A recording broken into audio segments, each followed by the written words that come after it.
Good afternoon, Howard Wiig, Think Tech Hawaii, Code Green. Do we have a program for you or what?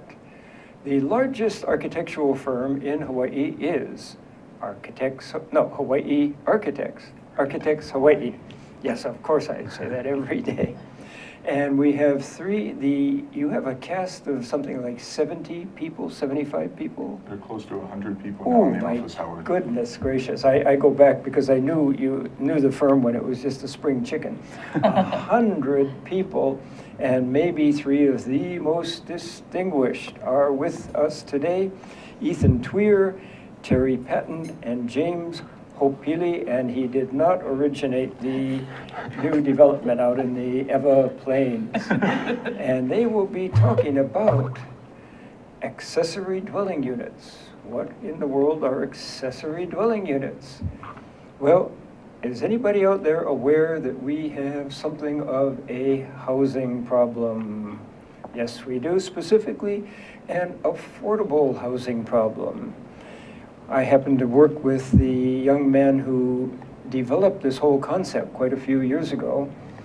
And the idea is to figure out what space we have in the urban core, specifically in this case, residential space, yes, and utilize any excess space that we have in there to put in more people. What a concept. They don't have to commute from the Ewa Plains with the sun in their eyes every morning, traffic jam, get to town, commute back, traffic jam, sun in their eyes, and meanwhile picking up kids doing shopping. This is, to me, a rather stressful life form, and I give thanks that I myself, as a long timer, live in the urban core in a nice area. And these people have in mind creating highly livable, highly aesthetic, affordable living units in the urban core. Is that a good summary? That's an excellent summary. Yes, Howard. yes. And did I mention affordable? So, Ethan, are you going to kick this off with the... I'll kick it off here, Howard. Yeah, Just wanted to say thank you very much for having James, Terry, myself, and the whole team at Architects Hawaii who are back in the office working hard on this show today. We're really excited to be talking about accessory dwelling units here today. It's something that's so very small and yet so very big and pervasive on our island. This is big. This can be very big. And I think you summarized it very well. Accessory dwelling units are something that's exactly that. They're accessory to a main structure that's on a residential property. So roughly 6 to 8 months ago, the team at Architects Hawaii started working with a client of ours, Appleseed Center for Law and Economic Justice. I've heard of Appleseed, yeah. Appleseed approached us with a project that we agreed to perform pro bono at no cost for them. And that's a part of our annual 1% solution program, whereby we donate up to 1% of our annual labor for charitable causes such as this. And really, one of our principals in charge, Brian Takahashi, approached us and he says, guys, I've been working on affordable housing solutions for a little while now.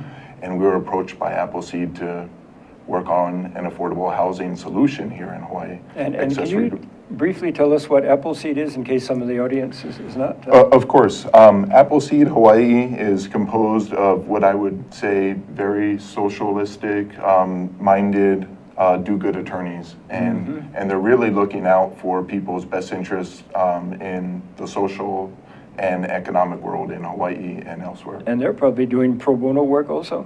That would be correct. I believe that a lot of the work that they do is writing grants and doing work pro bono as well. So they were very instrumental in creating the bill for the mayor to sign recently, which was the middle of September, that would allow and legalize accessory dwelling units on nearly 25,000 residential properties across Oahu. That's substantial. Very substantial legislation, game-changing legislation really for us. As you mentioned, Howard, we're the largest architecture firm in Hawaii. So people in your audience might ask, why would Architects Hawaii, the largest firm, be working on an accessory dwelling unit project? And the answer is very simple. I mean, even with this one small project, we're able to have a greater reach, possibly even a reach of 25,000 different properties across Oahu, might be able to construct an accessory dwelling unit very similar to ours on their property. Sounds good from here. The other things that you mentioned, Howard, which I think are very key to the core of our design, were three design parameters that our team took to heart, and that was sustainability, affordability, and beauty. And those three design factors were very important for us during the whole process. Beautiful. We'll be talking a little bit more about those later. Yeah, yeah.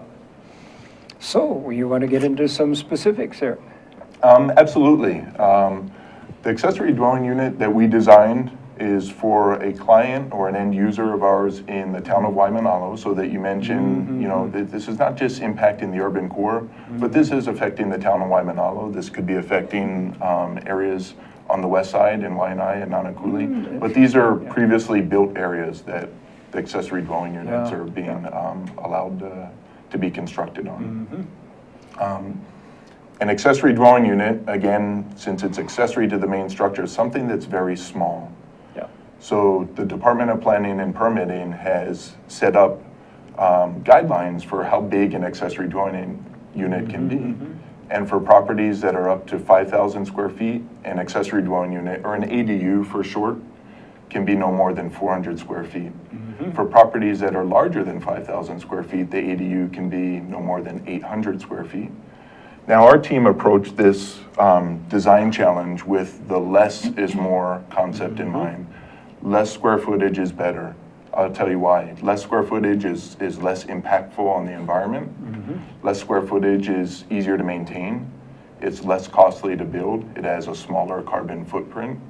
And so the accessory dwelling unit that we designed for this family in Waimanalo is only 220 square feet, Howard. And yet it has a kitchen, and it has a living area, and it has a full bathroom, and it has a place to study. Not an outhouse. You don't go to the outhouse. This is not a project where you go to the outhouse.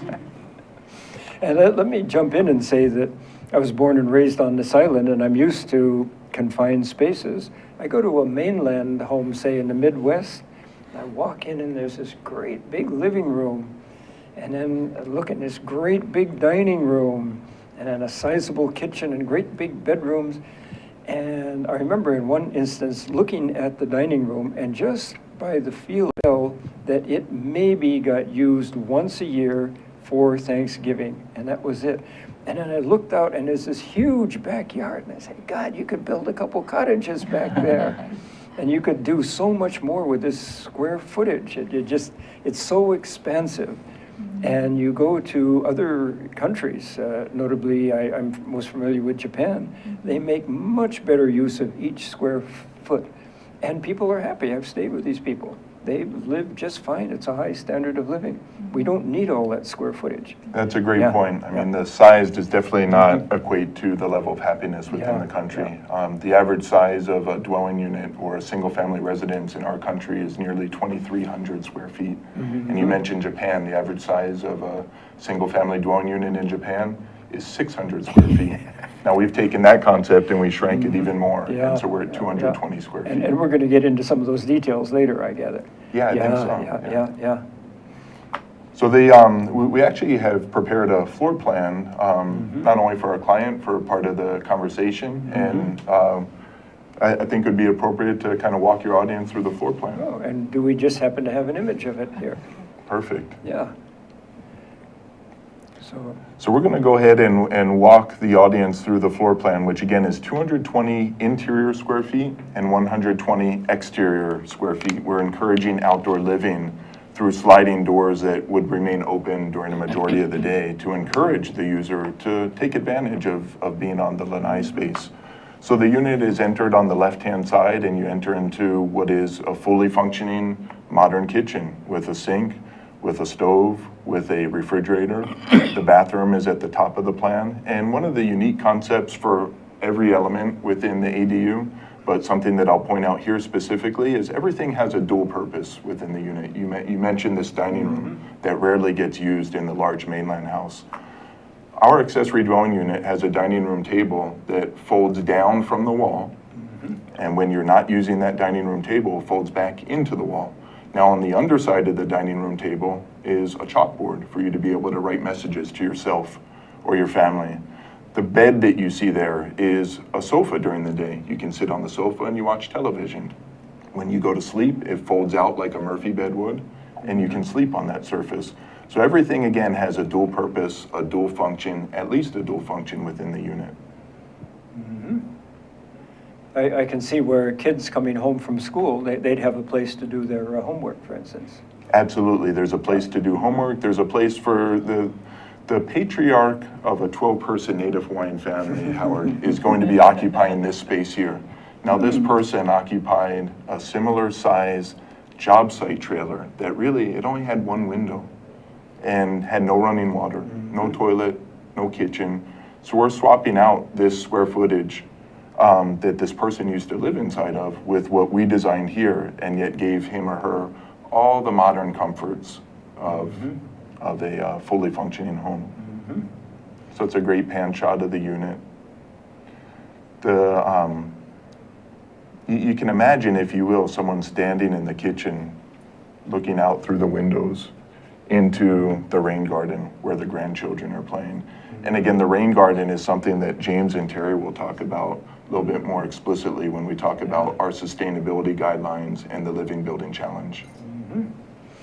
Yeah, you know, I've just been teaching all day. I'm an energy codes guy, and I and others created a whole new climate zone for the nation, and it's called the Tropical Climate Zone. And it is centered very, very closely around this type of design. That's what we have in mind when people build the tropical code. So great minds think alike, I guess. It's very appropriate to what we're doing here. So I see we have another, I love those big overhangs here.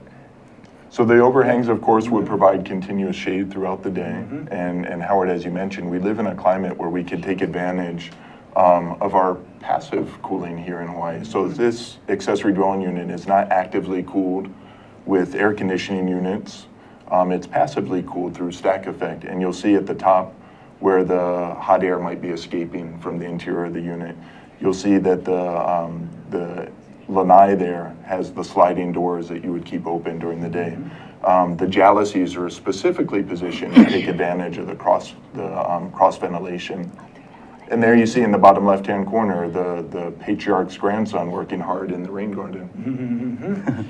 And above the wood, there's some bluish, grayish material. What is that? So those are, James, you want to talk a little bit about the translucent panels that are up there? Oh, okay. So the translucent panels are actually letting in daylight, which helps out with our Living Building Challenge and I guess connecting the users with the exterior. I guess maybe we should roll into the Living Building Challenge, and Terry has a little to say about it. So basically, the sustainable elements in our ADU was based on the Living Building Challenge, and it was actually created about 9 years ago, and the creator and the CEO of the International Living Future Institute is Jason McLennan, and I don't know if you've heard of him. I've heard of him. But he's a very influential person, and I think James and we all got kind of drawn into this idea that creating a building should look good, but it should be good as well. It should be a regenerative building, and so the Living Building Challenge is the world's most stringent green building program there is. And basically, it's composed of 3 things, and the first one is philosophy. So they put philosophy first, and basically it's providing a visionary path.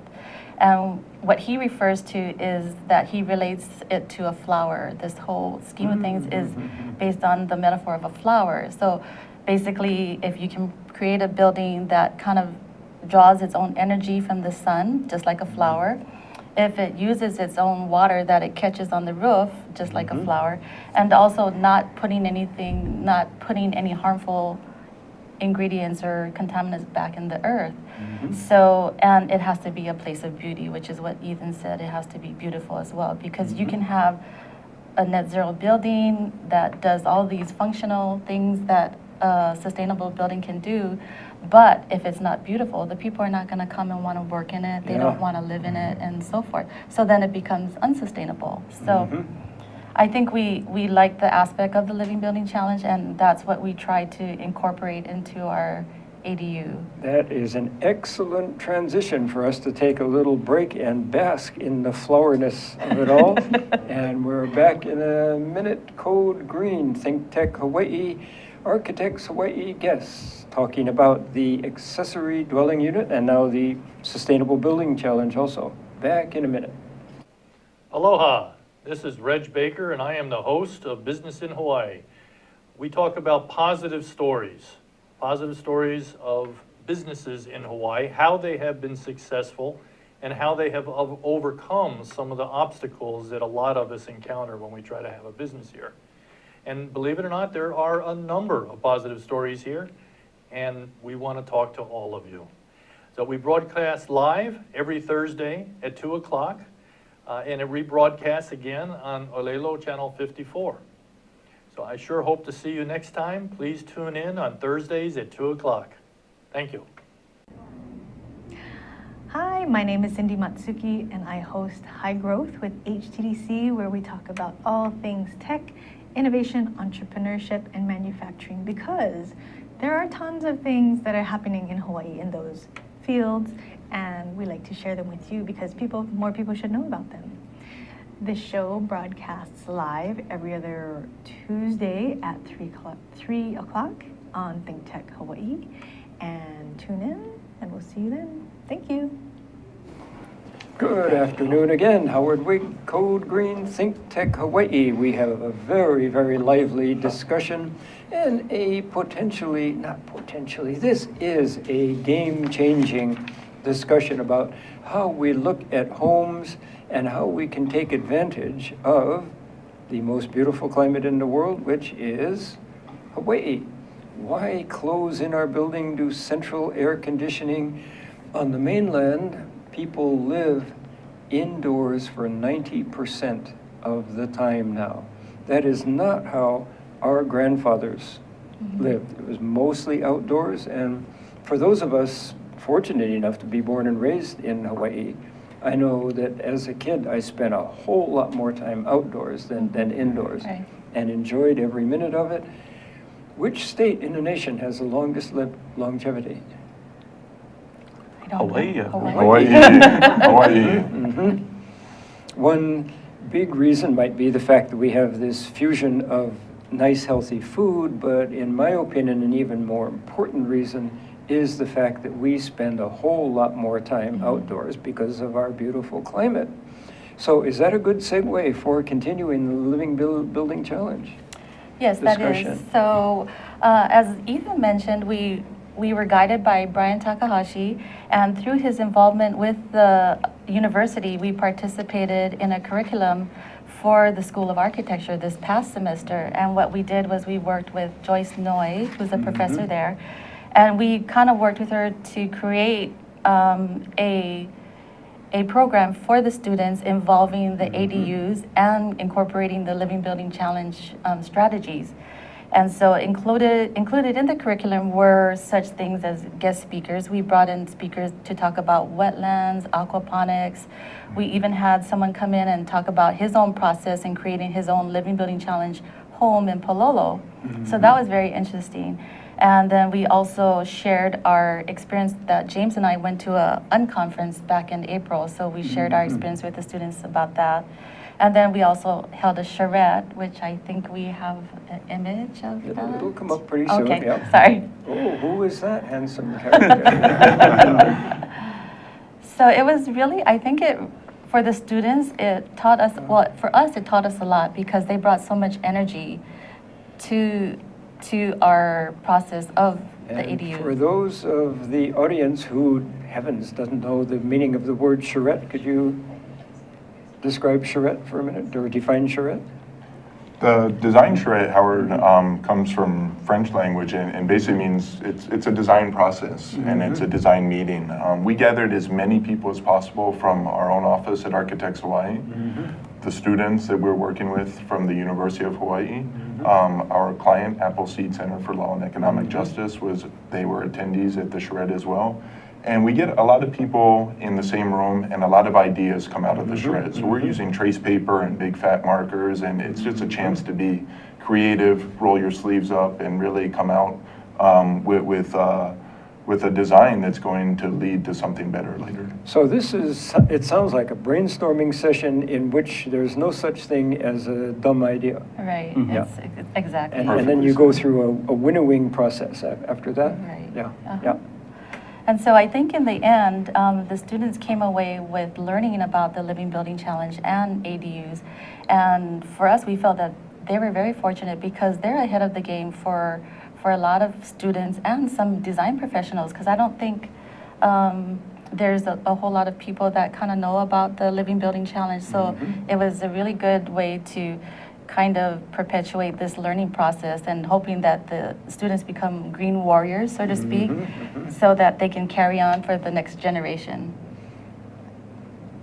Yeah, this generation, my generation, has made a perfect mess out of things, and it's up to the younger generation, like it or not. They've got to clean our act up if Mother Earth is to survive. Right. Yeah, and this is a prime way of doing it. Yeah. Yeah. We were actually, we were approached really by Brian Takahashi and then our CEO, Bettina Maynard, at the start of this project to really hit on the sustainability component. I think a lot of your viewers and everyone in this room knows about the LEED rating system. And the challenge to us was to create a net zero building. And we asked ourselves, do we want to go for a LEED Platinum design? Do we want to design a building that's truly sustainable, but maybe not go through all the paperwork of certification through LEED? Or do we want to do something else? Costly paperwork. And the costly Yeah. paperwork as well. And that something else really developed into James and Terry's passion for the Living Building Now, Challenge. you mentioned something called zero net energy building. What in the world might that be? So zero net energy building, that's pretty much your building's at net zero energy, and it's producing its own energy, and it creates the demand that it requires on site with renewable energy resources. It sounds like your first step is to get your existing energy use down, Exactly. down to an almost minuscule amount, and then maybe put a PV panel up on the roof that produces the same amount of energy per day that this home consumes all day long. That's exactly what the Living Building Challenge is all about, Howard. You've actually hit it right on the head. What they promote really bringing down the demand, and by doing that, it allows you to provide enough PV panels to, I guess, power your project. So yeah, you've hit it actually right on the head. And one thing that the Living Building Challenge talks about is the EUI, so Energy Use Index. So I guess what Jason McLennan talks about, there's a lot of sustainable buildings out there. You get the LEED Platinums, the LEED Golds, but really, if you look at the energy use index, it's a really high number. So what he's saying that you really want to drive down that number, like you just mentioned. And an EUI, Energy Use Index, would you want to be in a hospital that has a low energy use index? The mosquitoes are flying through the windows and the surgeon is carving you up by candlelight. No, in many areas we need a high energy use index, but you combine residents where the occupiers are making their own choices with Hawaiian climate, and you've got the perfect opportunity to drive that EUI way, way, way down. Yeah. And again, you've hit it right on the dot again. Oh, you're on fire, Howard. So when the ADU came up and we talked about net zero, so the questions were, do we want to do net zero energy? And then we even asked, we went further, do you want to do a total net zero building? So which the Living Building Challenge came into play. Is what the Living Building Challenge does, it promotes net zero energy, net zero water, and even net zero net positive waste. So they pretty much, they want your building to be, like Terry mentioned earlier, like a flower where it's self-sustaining. It creates its own energy, creates its own food, and it takes care of its own waste. So a totally self-sustaining building. Yeah. So anyway, I like to go back and I guess point out this graph. Yeah, and then that's talking intriguing, yeah. And talking about LEED and how on this portion of the graph is showing what currently code, and then we got green rating systems, and then we have high performance buildings. As you can see on this side, it's showing that it's buildings that are doing less harm to the environment, but there's still a negative impact. And then to this portion of the graph, it's showing what the Living Building Challenge is striving to push the built environment to a truly regenerative portion or regenerative design for buildings. So the middle horizontal line is net zero energy, and They're calling this, at this line right here is the sustainable. They're saying that you're Okay. sustaining, so I guess you're at zero. Yes. Our buildings are very large consumers of energy on this planet. And so on the left of that graph, what you would have seen is the typical project that consumes through its light usage or through its air conditioning usage a tremendous amount of energy. And as you move toward the right of the graph, you're not only creating a neutral building, but you're creating something that gives back to the earth, that gives back to the planet. Jason McLennan's mantra is, what if every design decision we made resulted in something positive? Not something that's less bad, but something that's very positive. And that's something that we take very seriously at Architects Hawaii, and we're able to explore in very much depth and detail here with this accessory dwelling unit project. okay, and where do we want to, what kind of detail do we want from here now? Or you think it's time for a break to catch your breath and? Okay. Yes, that's a good idea. Let's Yeah, take a break. okay, why don't we take a little break? Code Green, Think Tech Hawaii, Architects Hawaii Sustainable Building Challenge. Back in a minute. Aloha, my name is Justine Espiritu, and I co-host Hawaii Farmers Series with Matthew Johnson of Oahu Fresh. We talk about Hawaii's local farmers and their supporters. In order to have a vibrant and sustainable local food system, farmers are always the foundation, but there's so many other people involved in the community that help support those farmers. So we bring those folks onto our show every Thursday at 4 p.m. We get their backstory, their history, find out a little more about them, and we find out why they love what they do and their perspective and their advice on how we can continue to have a dynamic and vibrant and sustainable local food system. So we broadcast live every Thursday at 4 p.m. And you can also catch us on ThinkTech's YouTube channel as well as Alelo 54. So we hope you tune in and join us. Thank you. Aloha, I'm Kirsten Baumgart-Turner, and I host Sustainable Hawaii every Tuesday from 11 a.m. to 12 noon. My guests offer insights on challenging economic and environmental issues facing our state and offer innovative solutions to increasing Hawaii's long-term sustainability. Recently, we've been focusing on sustainable land development, food, and energy security. If you have a project or issue you'd like to discuss on the show or would like to be a guest, please contact me at kirstenbturner@gmail.com and tune in live weekly or view the show at your convenience at thinktechhawaii.com. Mahalo.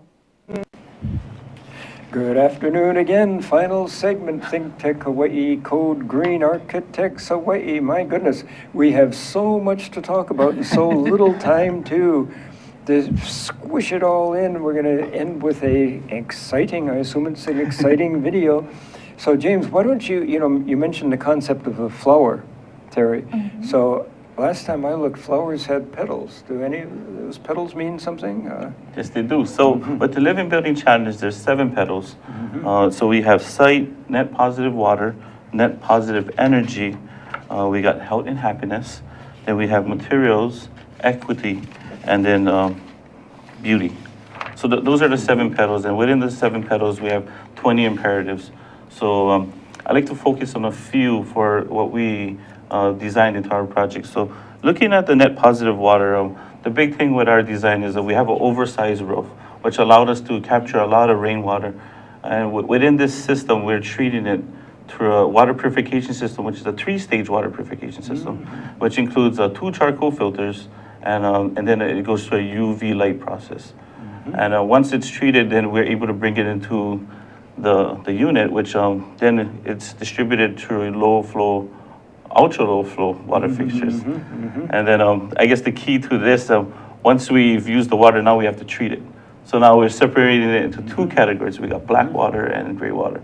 So the key in this project is we really want to drive down the load from the black water. So we have these flushable composting toilets, My goodness. which is we thought is an exciting element to add into this project, and we're hoping that this project is a really good showcase for what possibly could be done in Hawaii.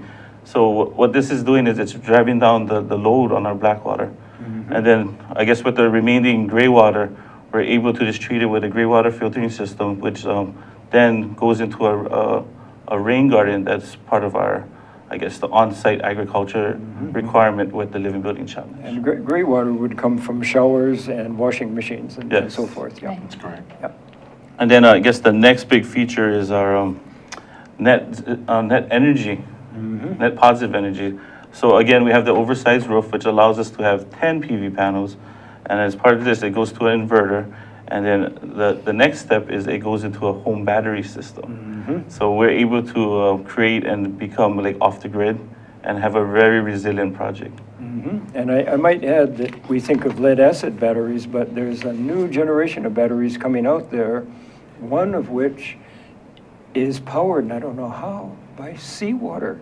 Seawater is the operative mechanism. Seawater doesn't catch on fire. Seawater is non-toxic. You can have it right in your structure, and it's affordable. It's very exciting. Yeah. Yeah, Howard, we know you're the man with energy. So, and then I guess handing it over to Terry, she can talk a little about the materials and how we carefully selected certain materials for the Living Building Challenge. So for the materials, the Living Building Challenge has what they call a declare label, and basically it's like a nutrition label for products and finishes, and it lists all the chemicals that are involved in the process. It also lists the processing, and everything is transparent. So if there is some kind of chemical, cancer-causing chemical, then it cannot be used in the project. So they have what they call a red list, and any kind of products or finish that's on the red list is not allowed in the Living Building Challenge project, because as we said before, the building has to be a healthy environment for the people that are dwelling in it. And I think one of the interesting things also about the materials is not just knowing what goes into the material, but how big the material is. So that really drove the design of the accessory dwelling unit, because our team's project goal, on a typical project, Howard, you might see maybe 10% building waste scraps laying around that eventually go into a dumpster and go into the landfill. For our particular project, we decided that we understand what the building module is with wood and lumber and finished materials, and we're going to design to that module so that we have less than 2% material waste on our project. So at the point of origin, you're cutting exactly to form. That's correct. Yeah. And you mentioned health, happiness, beauty. Those things come to me. They're part of the same component. Anybody want to describe health, happiness, beauty? Well, I can lead off again.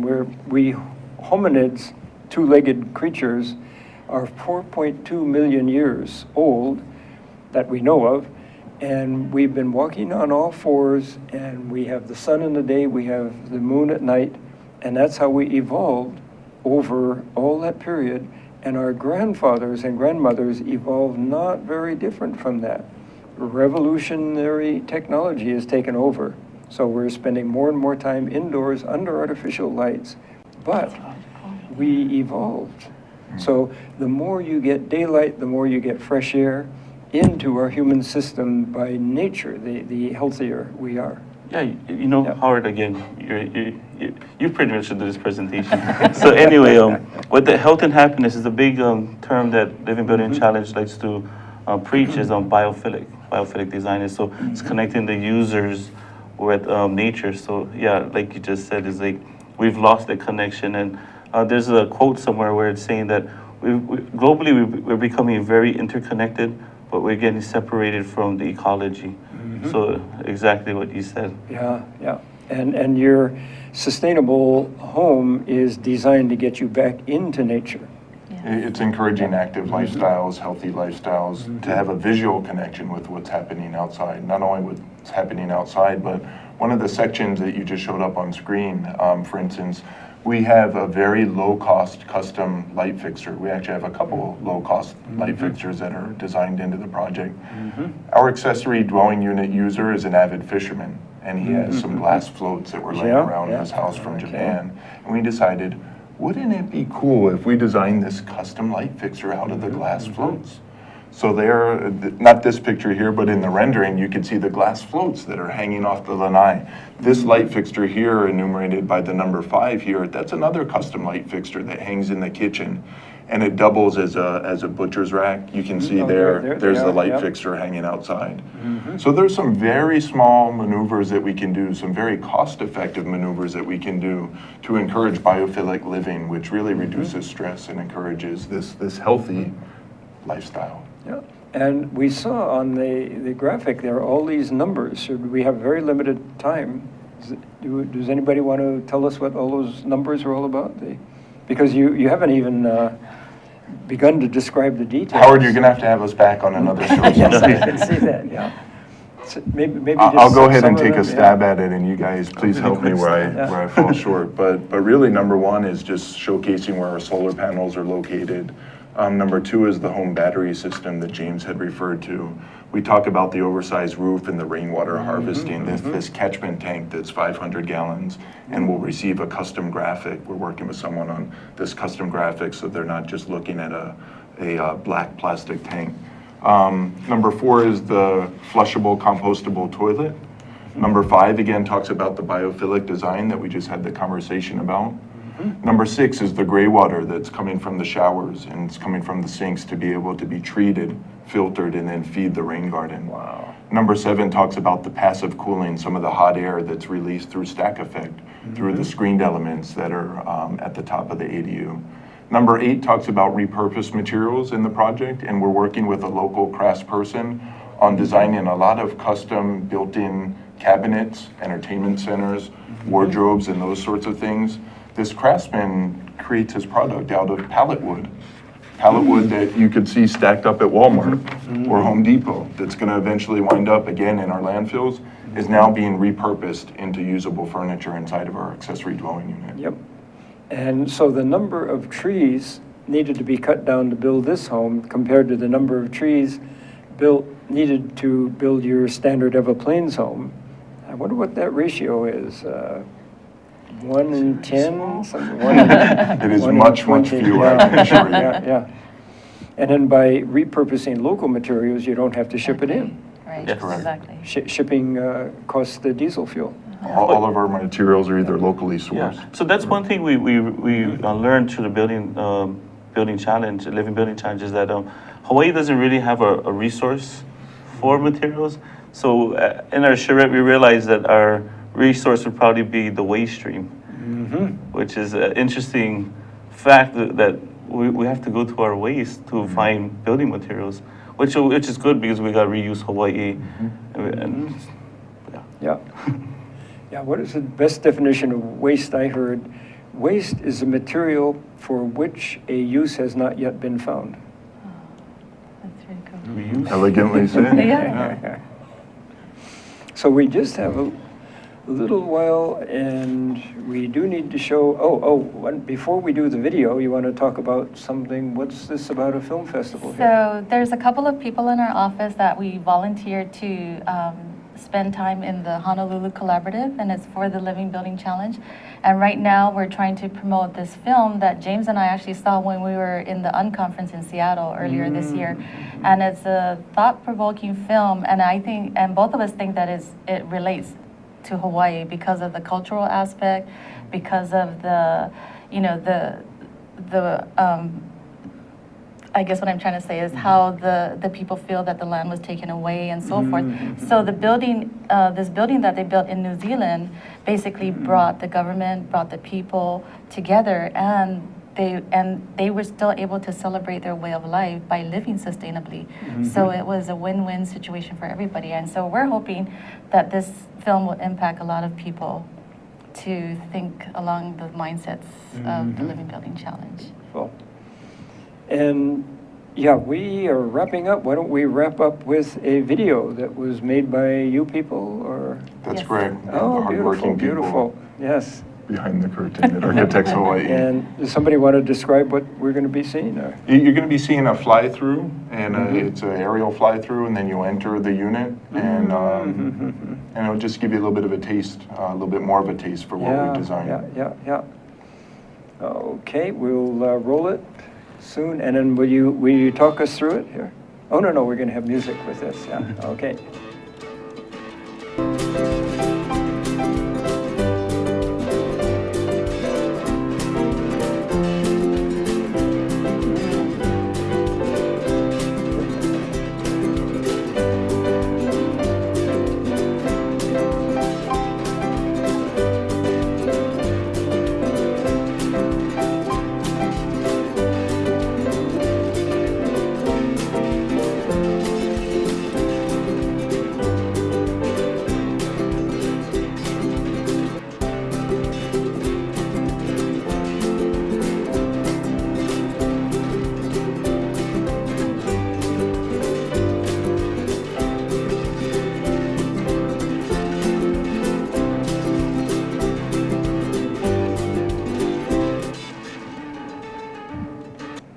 Wow. Zuri, are we out of time here? 2 minutes, wow. That was awesome, to put it mildly. Say something intelligent for 2 more minutes. Wow, I mean, this is a real lift up here. Well, actually, I think the question is going to go back to you, Howard. Could you see yourself living in an Architects Hawaii designed accessory dwelling unit? Yes. In all modesty, my existing home is kind of close to that. Yeah. It's a very spacious unit for 220 square feet. And another thing, the more daylight you have, the more window space you have, the more spacious you feel. Yeah. When you're confined, you feel cramped up. But just that view gives you psychologically a lift. And also you have that big roof overhang, and that allows you to spend most of the time out on the lanai if you want, because you're sheltered from the rain and you're sheltered from the sun most of the time. We're excited very much to be a part of this project, and with continued work with the Department of Planning and Permitting and other regulatory agencies, we're hoping that this could serve as a model, a demonstration for people to replicate on their property in the future. Well, again, I'm the energy code person, and the latest tropical energy code, and this is law, there's a couple little iffies in there, like the black water, but aside from that, you are codable. And we're going to be adopting this code within the next 6 months or so. That's great. So that's a great synergy there. And any last super wisdom elevator speech words? You guys want to close with anything? Yeah. Oh, I'm good. Okay, well, Ethan Twer, Teri Patton, James Hoapili, Architects Hawaii, thank you very much. And as this develops, we're going to have you back in 6 months, a year, whatever, because I see that this is just the beginning, certainly not the end. We'd like that very much. Yeah. So, Code Green, Howard Wiig, Think Tech Hawaii, see you in 2 weeks. Thank you very much.